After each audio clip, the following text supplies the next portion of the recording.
지난 주일부터 로마서 말씀을 우리가 같이 나누고 있습니다. 첫 번째로 지난주에 우리가 살펴봤던 것은 사도 바울의 신분을 두 가지로 살펴봤습니다. 첫 번째는 그리스도의 종이었고 두 번째는 그리스도의 사도였습니다. 그런데 이 사도라고 말할 때 사도 바울이 자기가 사도로 택정함을 입었다. 우리말로 하면 구별함을 받았다. 더 쉽게 말하면 부름을 받았다라는 그런 의미입니다.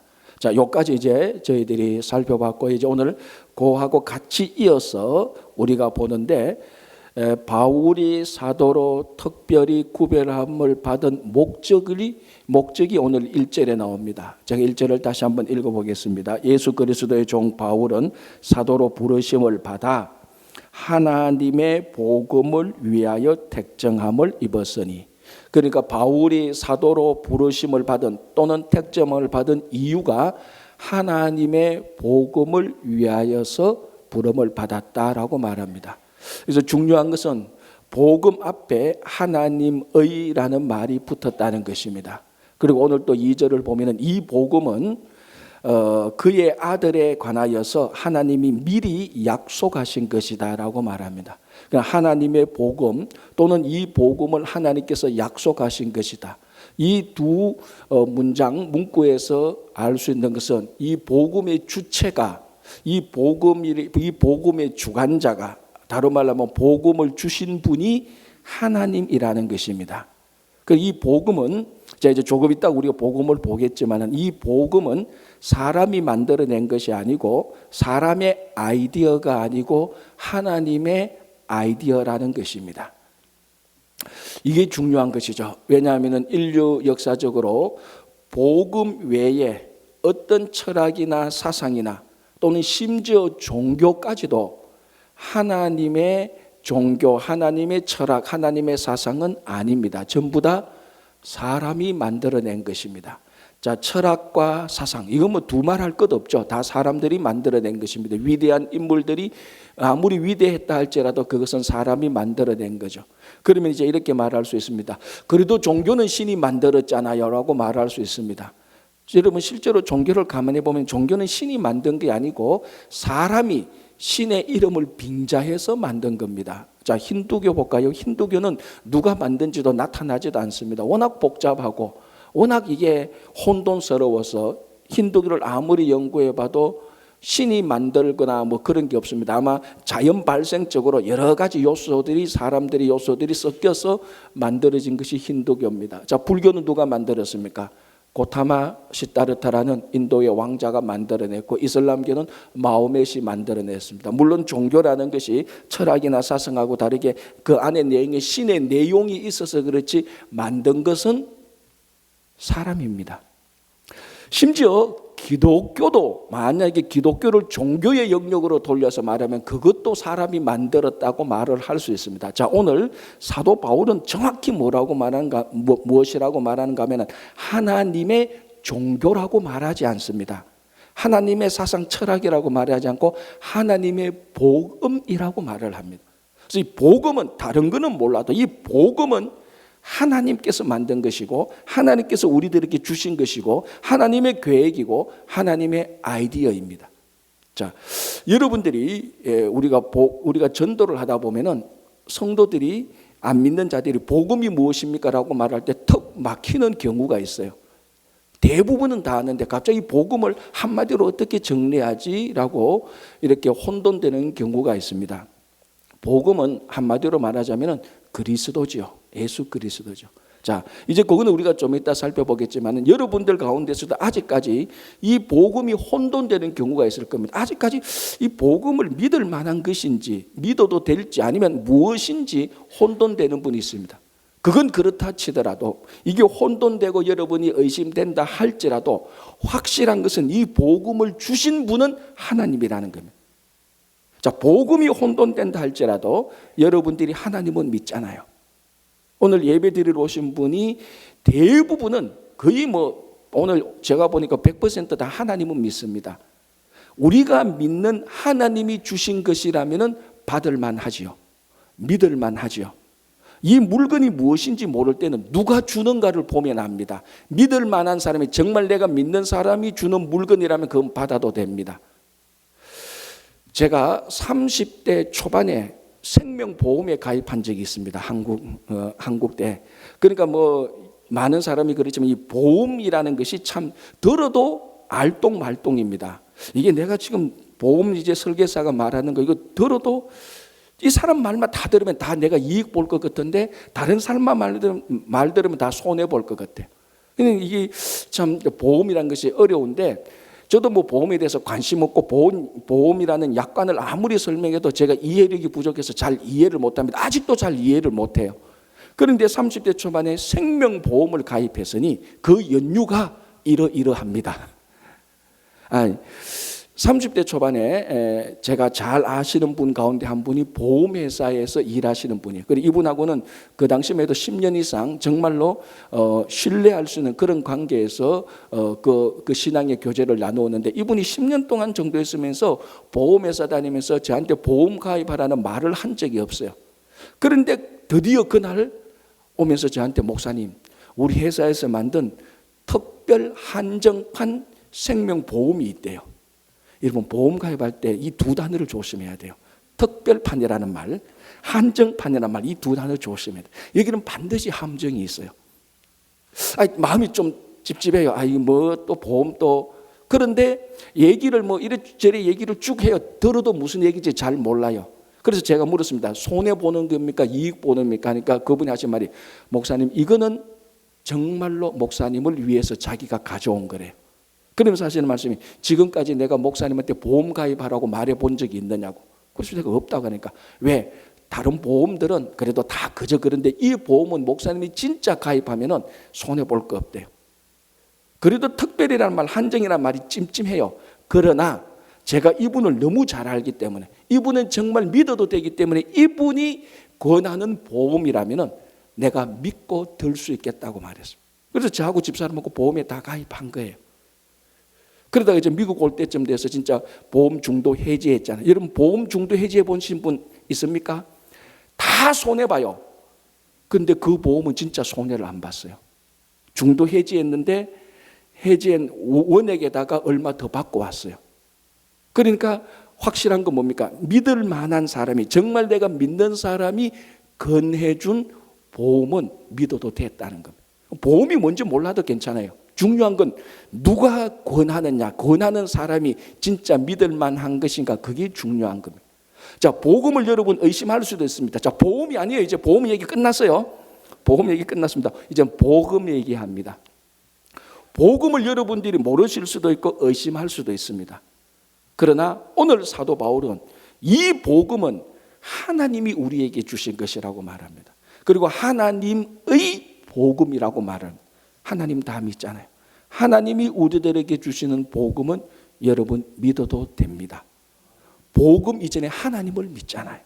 하나님이 우리들에게 주신 복음입니다. 이것은 의심하지 말고 전후 좌우 따지지 말고 믿으시면 됩니다. 왜? 하나님이 주시는 것이니. 그래서 이 로마서에 나타난 앞으로 모든 복음은 하나님이 우리들에게 주신 것이기 때문에 일체의 의심 없이 여러분들이 복음을 듣고 알고 믿으시면 여러분 가운데 복음의 능력이 나타날 것입니다. 자, 이제 바울은 이 복음에 대해서 아주 간략하게 2절, 3절에서 복음이 무엇인지 아주 간단하게 설명합니다. 자, 2절이 이렇게 말합니다. 이 복음은 하나님이 선지자들을 통하여서 그의 아들에 관하여, 그러니까 복음은 하나님의 아들에 관한 것입니다. 하나님의 아들이 누굽니까? 예수 그리스도. 그래서 제가 조금 전에 복음을 가장 간략하게 말하면 복음은 예수 그리스도입니다. 물론 여기서 설명을 덧붙이자면 예수 그리스도께서 우리를 구원하신 것입니다. 물론 또 여기서 설명을 덧붙이면 예수 그리스도께서 죄와 사망에서 우리를 구원하신 거다. 또 여기서도 설명을 덧붙일 수 있죠. 그러나 줄여서 딱 줄여서 복음이 무엇이오라고 물으면 한마디로 딱 합니다. 복음은 그의 아들에 관한 겁니다. 예수 그리스도에 관한 것, 즉 예수 그리스도가 복음이라는 것입니다.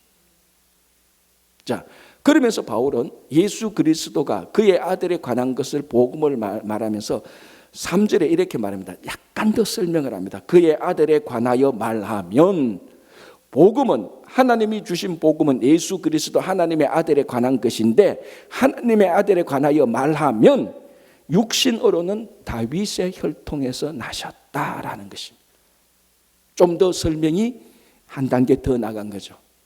자, 다시 그러면은 이 바울의 설명에 따라서 저도 설명을 해보면, 복음은 하나님이 주신 것이고 그 복음은 예수 그리스도인데, 그 예수 그리스도는 다윗의 혈통에서 나셨습니다. 이게 복음의 중요한 요소라는 것입니다. 자, 그러면 이제 다윗의 혈통에서 나셨다는 말이 무엇인가? 이게 이제 우리들한테 중요한 것이죠. 자, 다윗의 혈통에서 나셨다는 것은 사람으로 이 땅에 오셨다는 것입니다. 우리같이 전부 다 사람으로 태어난 것은 아무런 중요한 게 아닙니다. 우리 다 사람으로 다 태어났으니까. 그러나 그의 아들이, 하나님의 아들이 다윗의 혈통으로 태어나셔서 사람이 되셨다는 것은 인류 역사상 유일한 딱 한 케이스, 이 케이스입니다. 신이 사람이 된 겁니다. 하나님의 아들이 사람의 아들이 된 것입니다. 그래서 이것을 우리는 성경의 용어로 또는 교리적인 용어로 성육신이라 이렇게 말을 합니다. 성육신이라는 것은 하나님이 육신을, 사람의 육신으로 이 땅에 오신 것. 그래서 바울은 그것을 다윗의 혈통으로 오셨다라고 말을 하는 것입니다. 자, 이게 성육신인데, 이 성육신, 신이 사람이 되기 위해서는 이 성육신의 과정을 거치는데, 여기는 반드시 거쳐야 될 프로세스가 있습니다. 그게 뭡니까? 자기를 비우고 자기를 낮추는 것입니다. 그래서 빌립보서 2장 7절 8절에 뭐라고 말합니까? 사도 바울이 예수 그리스도에 대해서, 그 당시 초대교회 교인들이 예수님에 대해서 불렀던 찬양의 가사를 우리들에게 전해주는데, 그게 빌립보서 2장 5절에서 11절인데 그 7절 8절에 보면은 무슨 내용이 나오는가 하면은 초대교회 교인들이 예수님에 대해서 이렇게 고백했습니다. 예수님은 자기를 낮추셔서 종의 형체를 가지고 사람들과 같이 되었고 사람의 모양으로 자기를 비우셨다라고 말을 합니다. 이게 다시 되돌려서 말하면 성육신이죠. 성육신은 신이 사람이 되는 것, 하나님이 사람이 되는 건데, 여기는 반드시 낮추고 비우는 과정이 필수 요소입니다. 그러니까 예수 그리스도가 복음인데, 이 예수 그리스도 하늘에 있는 하나님의 아들이 아닌 사람의 아들로 오셨을 때 복음이 된 것입니다. 이렇게 위해서는 낮춤과 비움의 원리가 들어와야 되는 것입니다. 그래서 어떤 사람은 이것을 가만히 듣더니만 이렇게 말했습니다. 신이 사람이 되는 것은 물이 흐르는 것하고 똑같네라고 말을 했습니다. 그렇죠. 물은 어디로 있든지 물은 가장 낮은 곳에 처하게 됩니다. 물론 목사님 그 중력 때문에 그렇죠. 그러면 참 재미없는 사람이에요. 물은 어디에 있든지 중력 때문이기도 하지만 물은 어디에 있든지 가장 낮은 곳에 처하게 됩니다. 그리고 물은 어디에 있든지 빈 곳으로 옮겨서 자기를 비우는 겁니다. 그래서 그 사람이 물이 흐르는 것하고 같다는 것은 사실은 성육신의 그 이치하고 똑같았습니다. 그게 복음의 원리입니다. 자, 예수님께서 하나님이 이 땅에 오신 분이 예수님인데, 예수님께서 이 땅에 오셨을 때 그 당시에 시대적인 가장 큰 배경은 역시 로마 제국입니다. 로마 제국에서 무엇이 명예고 무엇이 최고의 가치였는가 하면은 높아지는 겁니다. 낮은 곳에서 어떻게 하든지 더 높은 곳으로 올라가는 것, 그게 로마 제국의 명예요 가치였습니다. 어쩌면 인생의 목적이기도 했죠. 오죽했으면은 이 지구상에서, 이 지상에서 가장 높은 자리에 있었던 황제조차도, 이 지구상에서 더 높이 올라갈 수 없는 황제조차도 더 높은 것을 추구해서 신의 자리로 올라가 버린 것이 로마 제국입니다. 그래서 황제가 신격화, 황제가 신의 자리로, 황제가 하늘로 올라가 버려서 신의 자리에 올라간 것이 로마 제국입니다. 그러니까 황제가 신의 자리로 올라가니까 백성들이 오죽하겠습니까? 백부장은 천부장이 되려고 하고, 천부장은 장군이 되려고 하고, 장군은 어떻게나 장군 중에 장군이 되려고 하고, 로마 제국의 황제들은 그 왕자들은 어떻게나 형제를 죽여서라도, 아버지를 죽여서라도 황제의 자리에 높은 데로 올라가려고 하는 것이 로마 제국의 가치였습니다. 낮아지는 것은 수치였습니다. 높아지는 것이 명예였습니다. 로마 제국에서. 이게 로마 제국뿐만의 얘기가 아니고 원래 죄의 본질이 그랬습니다. 자, 에덴 동산으로 돌아가면은 우리가 잘 아는 대로 하와가 선악을 알게 하는 열매를 먹는 장면이 나옵니다. 그때 뱀이 하와를 유혹할 때 이런 말을 합니다. 우리 잘 아는 말이죠. 너가 이 선악을 알게 하는 열매를 먹으면 너의 눈이 밝아져서 하나님과 같이 될 것이다 라는 것입니다. 여러분, 에덴 동산에서 사람과 하나님은 별 구분이 없었습니다. 별로 구분이 없었습니다. 왜냐하면 에덴 동산에서는 영원히 삽니다. 거기는 죄도 없습니다. 그러나 유일하게 하나님과 사람과의 경계선이 선악을 알게 하는 열매입니다. 이게 하나님과 피조물을 경계짓고 있는데 이거를 쳐서 먹어버리면 너가 신과 같이 될 것이라는 거예요. 하나님과 같이 높아질 것이라는 것입니다. 이게 유혹의 본질이고 그것을 건드리는 것이 바로 죄였습니다.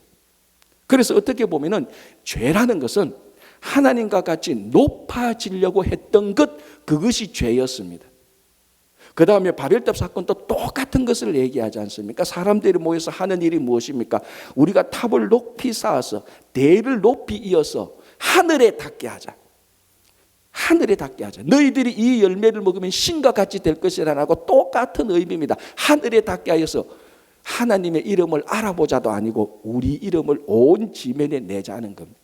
그러니까 죄의 본질은 낮아지는 것이 아니고 끝까지 높아지는 것입니다. 그게 죄의 본질이고 그 죄의 본질이 편만하게 흩어졌던 시대가 로마 제국 시대입니다.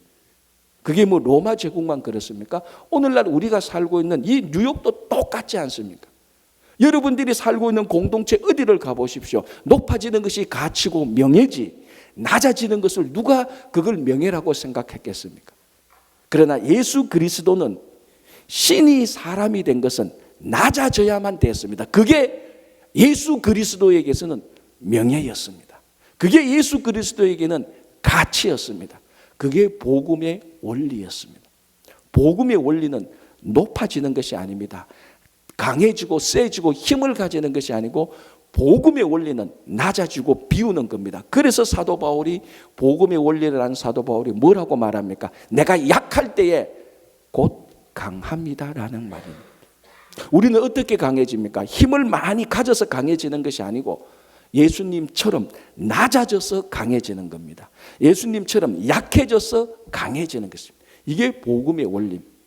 세상은 계속해서 높아지고 그래서 우월해지고 교만해지고 힘을 자랑하고 그래서 힘센 사람이 약한 사람을 정복하고 착취하는 그것이 세상의 원리인데 복음의 원리는 그것을 뒤집어 엎습니다. 낮아지고 비우고 약해지고 거기에 하나님의 평화가 있는 것입니다. 그래서 이 원리에 따라서 신이 사람이 된 것입니다. 하나님의 아들이 사람이 된 것입니다. 그래서 이 복음으로 말할 때 그의 아들에 관한 건데 다윗의 혈통에서 나셨다라는 첫 번째 의미입니다. 또 하나 생각해 볼 것은 무엇인가 하면 사람의 아들로 나셨으니까 이 사람의 아들로 사셨습니다. 사람의 아들로 사시면서 혼자 동떨어져서 저 멀리 산 게 아니고 사람의 아들로 오신 예수 그리스도는 우리의 삶처럼 똑같은 곳에서 똑같은 장소에서 똑같은 일을 하셨습니다. 자, 실제로 3년간 예수님께서 이 땅에 오셔서 했던 일은 죄인과 세리들이 있는 곳 그곳에서 찾아가셨습니다. 바리새인들이 있는 곳 그곳으로 찾아가셨습니다. 예배를 드리는 그곳에서 찾아갔고 병자들이 있는 그곳에서 찾아갔고 울며 슬퍼하는 사람들에게 찾아갔습니다. 사람들이 있는 곳에 찾아가서 거기와 함께 했습니다. 여러분 누가복음 1장 1절이 뭐라고 어떻게 시작합니까? 우리 중에 이루어진 사실에 대하여.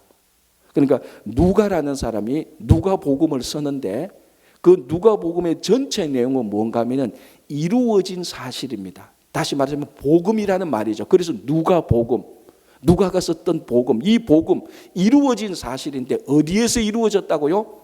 우리 중에 우리가 살아가는 우리 일상적인 삶 가운데서 이 복음이 나타났다는 것입니다. 그래서 제가 늘 말씀드리다시피 이 복음이라는 것은 영화 이야기가 아닙니다. 동화에서 나오는 얘기도 아니고 소설 얘기도 아닙니다. 전설도 아니고 신화도 아니고 전성도 아니고 이 복음이라는 것은 우리 일상의 삶 속에서 매일매일 일어나는 현실이고 사실입니다. 그게 복음입니다. 그래서 신이 사람이 되어서 하나님의 아들이 사람의 아들이 되어서 저 멀리 산장에 간 게 아니고 우리들의 삶 속에 찾아와서 우리와 함께 있었다는 것입니다. 그래서 누가는 첫 장 첫 구절에 이 모든 복음은 더 쉽게 말하자면 예수 그리스도는 우리 중에 찾아오셔서 우리와 함께 했다라는 것입니다. 그래서 복음은 우리 삶과 얽히고 설켜 있는 것입니다. 그래서 복음은 우리 삶에 영향을 미치고 복음의 영향, 복음의 능력이 우리 가운데서 나타나는 것입니다. 한 십몇 년 전에 토요일 날 밤에 한 9시 정도, 그날 또 설교 준비가 덜 끝나서 막 준비하고 마무리하는 때에 제가 아주 좋아하는 목사님 한 분이 전화가 왔어요. 이 토요일 밤에 전화 오는 것은 절대로 유쾌한 전화가 아닙니다. 딱 전화를 받는데 목사님 하면서 반갑게 인사를 하는데 지금 자기가 케네디 공항에 있대요. 왜 그 공항에 있는가? 한국을 간대. 그래 잘 다녀오시라고 갔다 와서 점심이나 먹자 하니까 아니 이제 한국으로 영원히 간대. 아니 목사님 그럼 지금 한국 가서 미국 안 오는 거야? 그러니까 안 온대. 이 목사님이 저하고 같이 공부를 하면서 제가 참 좋아했고, 그래 이 목사님 공부를 하다가 이미 목회의 뜻이 있어서 담임 목회로 갔습니다. 전 뉴저지 북부 쪽에서 3년간 정말 열심히 신실하게 목회를 했습니다. 정말 우리가 흔히 하는 말로 매주 설교가 마지막 설교가 되는 것처럼 설교를 했고 소그룹을 모았고 신방을 갖고 정말로 이 목사님 참 좋은 목사님이라고 마음속에 품고 있었는데 어느 날 갑자기 이제 내가 한국으로 가니까 목사님 잘 계시라고 케네디 공항에서 인사를 하는 거예요.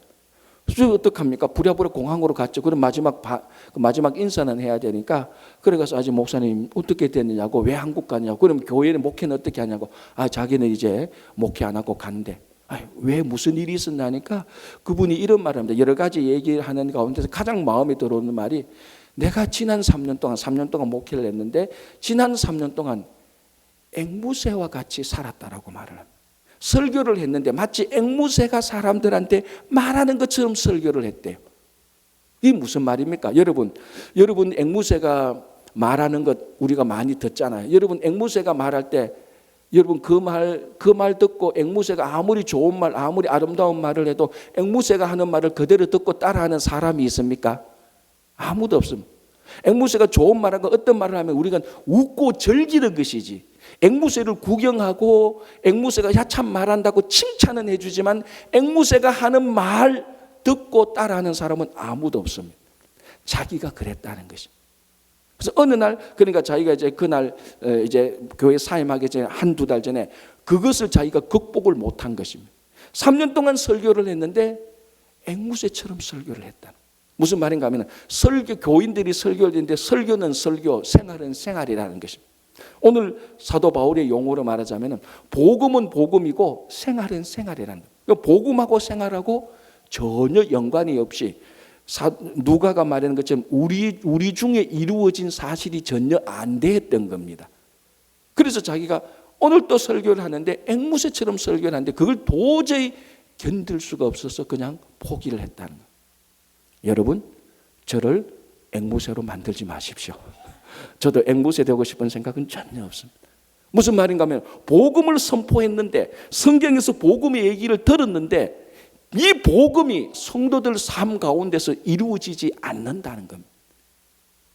그러니까 생활 따로, 설교 따로, 복음 따로, 예배 따로, 성경 공부 따로, 직장 따로, 일 따로 다 따로 분리돼서 사니까 아무리 예수를 오래 믿었다 할지라도, 교회를 아무리 오래 다녔다 할지라도 복음이 우리 가운데서, 내 삶 가운데서 이루어지지 않으니 한치의 신앙의 성숙도 없고 한 가닥의 신앙의 변화도 없었다는 것을 말하는 것입니다.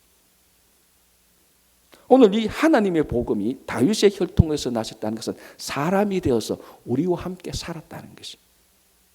한 2주 전에 제 오른쪽 엄지발가락에 티눈이 약간 베었습니다. 그런 게 좀 불편해요. 여기 한중간에 딱 하니까 딱 걷는데 불편해요. 좀 딱딱한 구두를 신으니까 좀 불편해요. 운동화를 신으니까 좀 나아요. 그런데 밖에 신방 갈 때 양복 입고 운동화 신기가 좀 그렇잖아요. 폼에 그래도 구두를 신으니까 좀 불편해요. 좀 불편하니까 밖에 나가기가 싫어요. 누가 그러니까 중요하게 만나야 되는데 다음에 만납시다. 제가 좀 바빠요. 이렇게 좀 핑계를 대는데 딱 이틀 딱 지나니까 뭘 느끼는가 하면 이 발가락에 티눈 하나 생겨도 내 삶이 어그러지기 시작하는 거예요. 걷기 싫어하고 걷기 싫으니까 나가기 싫어하고 나가기 싫으니까 사람 만나야 되는데 안 만나고 그러니까 생활이 이상하게 흘러가는 겁니다. 왜 이렇게 됐나 보니까 발가락에 요만한 티눈 하나가 내한테 들어오니까 영향을 받는 겁니다. 여러분 발가락에 티눈 하나가 찾아와도 사람이 생활 패턴이 바뀌는 게 이게 사람인데 복음이 우리 안에 들어왔는데도 아무런 영향을 받지 않았다면 두 가지 사실 중에 하나입니다. 이 복음이 가짜거나 내 영적 생활이 가짜거나 둘 중에 하나입니다. 그런데 복음은 진짜입니다. 그렇다면 결론은 하나죠. 영적으로 내가 죽었다는 거하고 똑같습니다. 영적으로 죽은 사람에게는 복음을 아무리 쳐도 끄떡 안 합니다. 죽은 사람에게는 반응을 찾아볼 수 없잖아요. 여러분 죽은 사람에게 칼로 찔러본들 그 사람이 움직입니까? 움직이지 않습니다. 냉정하게 말하자면 복음이 우리 삶에 찾아왔는데 내가 전혀 반응이 일어나고 지금까지 하나도 변하지 않는다. 복음은 진짜니까 내 삶이 가짜였다는 증거밖에 더 되겠습니까?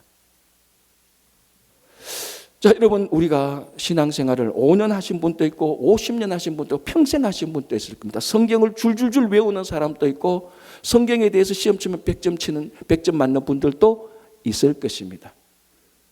그것보다 더 중요한 것은 진짜 이 복음이 즉 예수 그리스도께서 내 삶에 들어올 때 내 삶에 지진이 일어나는 것처럼 다 흔들려 버려야 되는 것입니다. 그게 복음의 능력이 우리 안에 들어오는 것이죠.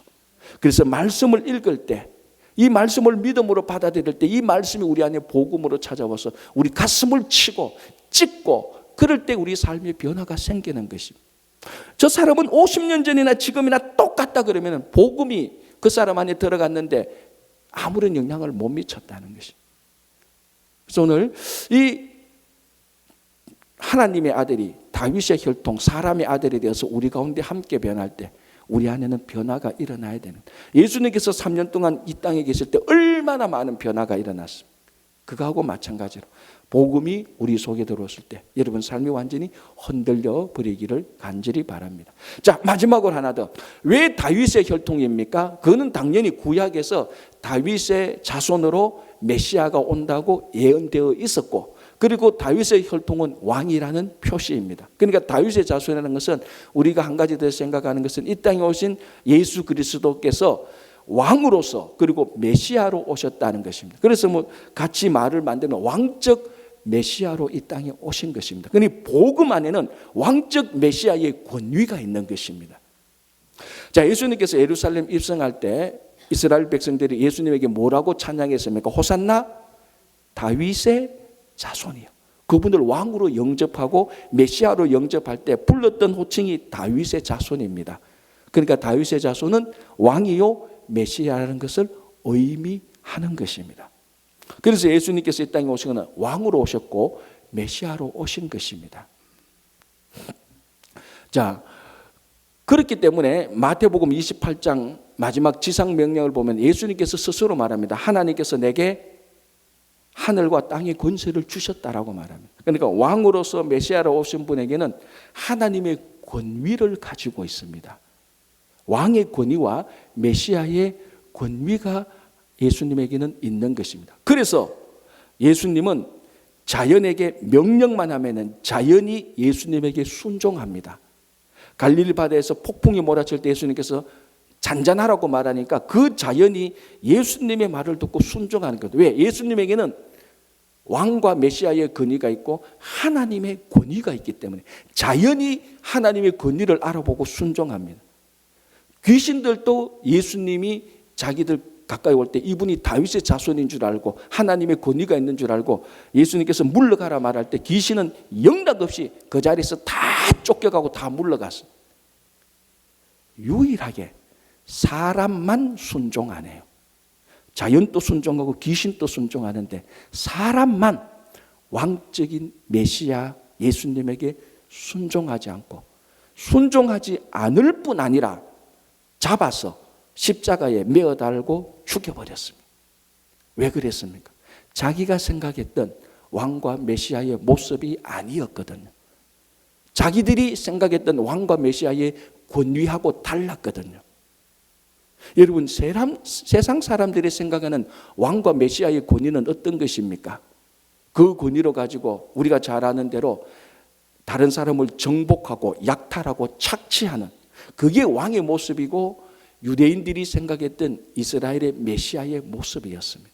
그런데 예수님은 그 왕과 메시아의 권위를 가지고 십자가에서 달려 죽어버리니까 자기들은 그 왕과 메시아를 인정하지 못한 것입니다.